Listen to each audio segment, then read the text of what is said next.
der 23 November 1947.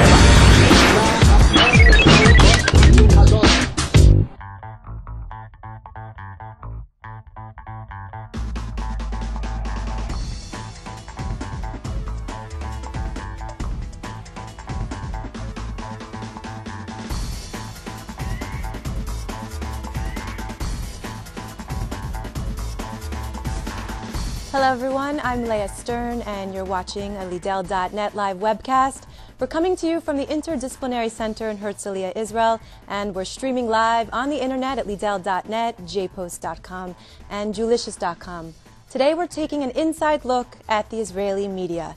Joining me is Arad Nir, head of the Foreign News Desk and international commentator for Channel 2 News. David Horovitz, editor-in-chief of the Jerusalem Post, and Marcus Sheff, executive director of the Israel office of the Israel Project. Thank you for joining me. Before we begin this panel, I'd like to get to know all of you just a little bit. Arad, I'll start with you. You travel around the world as an Israeli journalist covering international stories. How do people treat you when they find out that you are representing Israel? For better, for worse? Can you give us an example?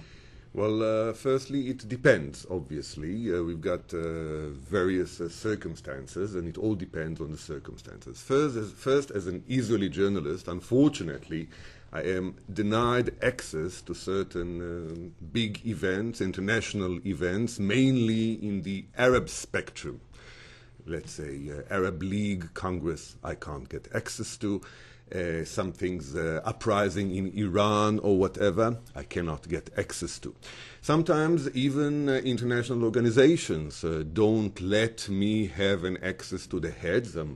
For years I've been asking for interviews with Mohammed al-Baradei, who is the who was the IAEA chairperson, and we were always denied this request. And I'm sure it's only because we are an Israeli establishment, and I'm an Israeli student.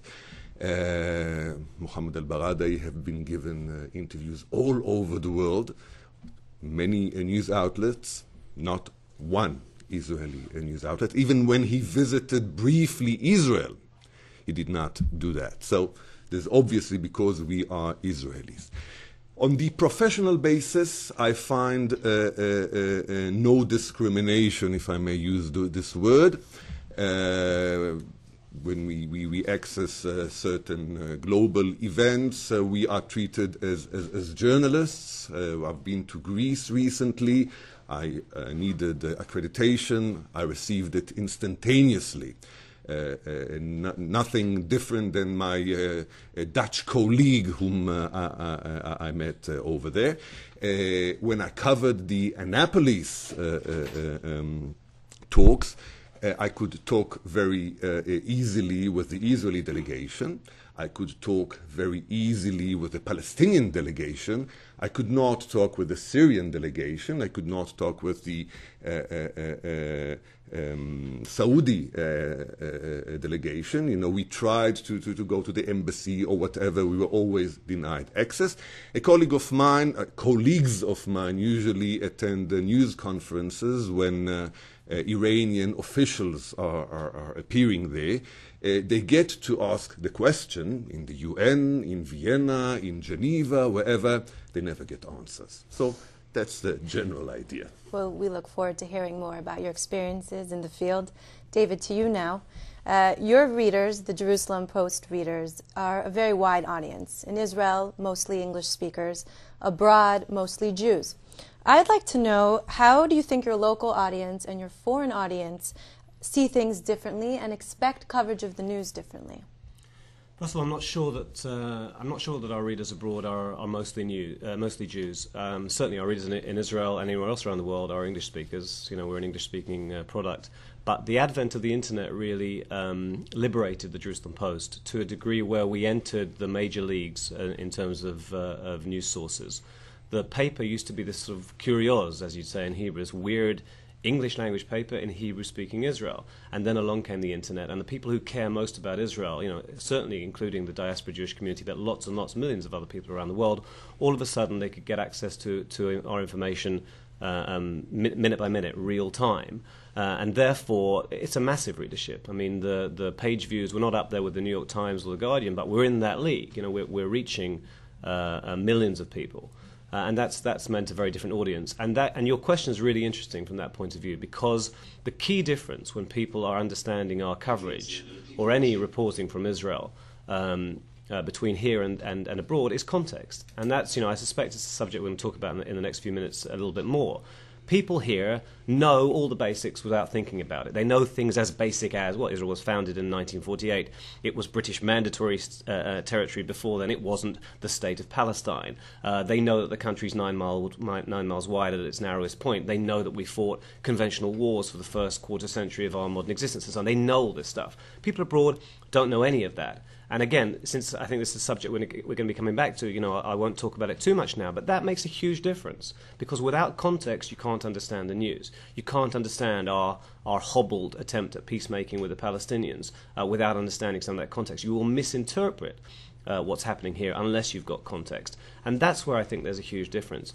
By the way, I think that also makes a difference with some of our competitive Hebrew media, where they're writing in their own minds only for a Hebrew-speaking Israeli audience who know all the context, and then they have their material translated. I think we have a huge advantage because we're writing with that half a step's remove or that half a step's perspective. We're building context into our material automatically because we're writing in English. Very interesting. Marcus, as Executive Director of the Israel office at the Israel Project, you meet so many journalists when they get here fresh off the boat. You're basically their first stop.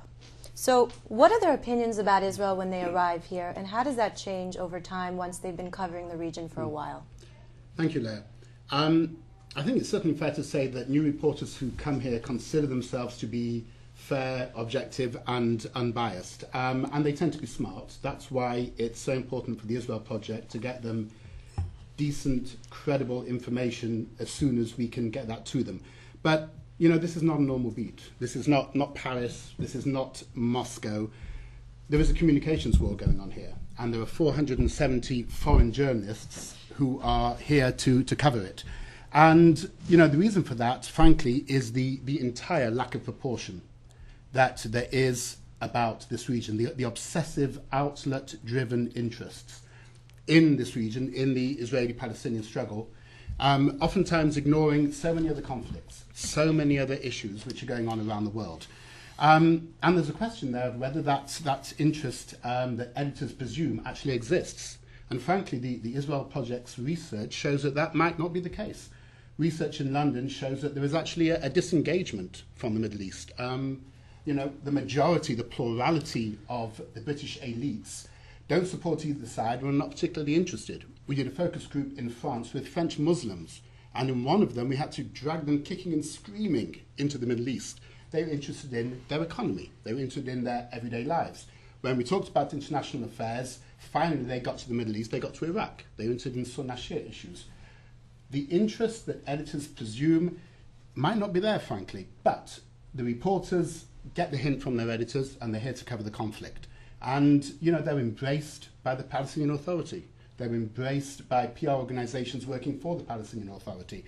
And, pro-Palestinian NGOs. They have Palestinian stringers around them who, especially in the West Bank and Gaza, who are not members of the World Zionist Organization. So they very quickly, get with the program. And when they're talking about Israel, the program is, the prism of Israel through the Israel-Palestinian conflict. And it's easy to adapt a narrative of blaming Israel for absolutely everything wrong with Palestinian society and humanizing Palestinians, ignoring Israeli life except, extremists who happen to fit into that narrative.